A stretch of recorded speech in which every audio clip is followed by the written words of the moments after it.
আমি মাহেরিনকে জিজ্ঞাসা করেছিলাম, তুমি তোমার নিজের 2 সন্তানের কথা একবারও ভাবলে না? সে বলেছিল, ওরাও তো আমার সন্তান, ওদের একা রেখে আমি কি করে চলে আসি।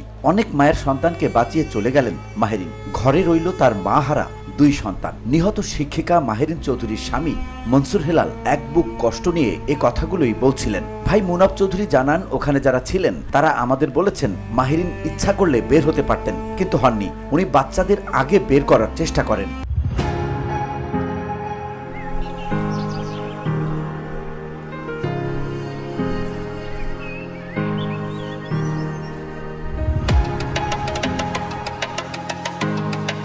ঘড়ির কাঁটায় যখন সোমবার দুপুর 1:15 রাজধানীর উত্তরায় দিয়াবাড়ি এলাকায় মাইলস্টোন স্কুল অ্যান্ড কলেজে বিকট শব্দ করে আছড়ে পড়ে বিমান বাহিনীর যুদ্ধ বিমানটি। মুহূর্তেই প্রতিষ্ঠানটির হায়দার আলী ভবন দাউ দাউ করে জ্বলে ওঠে। আগুনের লেলিহান শিখা গ্রাস করে নেয় শ্রেণীকক্ষে থাকা ছোট ছোট শিশুদের। তাদের বেশিরভাগই ছিল 3য় ও 4র্থ শ্রেণীর শিক্ষার্থী। প্রত্যক্ষদর্শীদের বর্ণনা অনুযায়ী এত ক্ষিপ্র গতিতে বিমানটি আছড়ে পড়ে যে আশপাশের এলাকাও কেঁপে ওঠে। সোমবার দুপুরের এই বিভীষিকাময় মুহূর্তেই প্রাণ হারায় অনেক শিশু। তাদের সঙ্গে মারা যান তাদেরই প্রিয় শিক্ষিকা মাহেরিন চৌধুরী, যিনি মাইলস্টোনের ওই শাখায় সমন্বয়ক ছিলেন। সেখানে থাকা এবং পরে তাকে হাসপাতালে নিয়ে যাওয়া ব্যক্তিরা বলেন, শিক্ষার্থীদের বাঁচাতে গিয়ে মাহেরিন নিজে বের হতে দেরি করেন।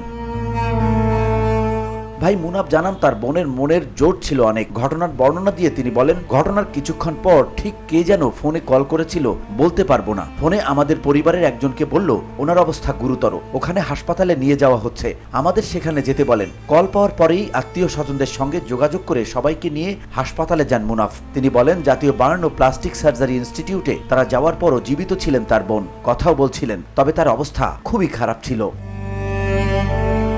প্রত্যক্ষদর্শীদের বরাত দিয়ে মুনাফ বলছিলেন, আগে বের হওয়ার সুযোগ থাকলেও মাহেরিন বের হননি। ওখানে যারা ছিলেন তারা আমাদের বলেছেন তিনি তো আসলে আগে বের হতে পারতেন, তিনি আগে বের হননি। তারা শিক্ষার্থী যারা ছিল তিনি তাদের আগে বের করার জন্য চেষ্টা করেছেন।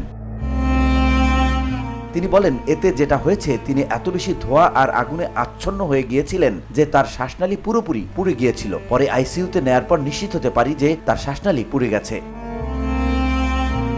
দগ্ধ হওয়ার পর তাকে আশঙ্কাজনক অবস্থায় জাতীয় বার্ন ও প্লাস্টিক সার্জারি ইনস্টিটিউটে ভর্তি করা হয়। চিকিৎসকরা জানান, তার শরীরের শতভাগই দগ্ধ হয়েছিল। আইসিইউতে মৃত্যুর সঙ্গে লড়াই করছিলেন তিনি। সোমবার রাত 10:10 আইসিইউতেই মৃত্যুবরণ করে নেন Maherin. VOD Bangla news desk.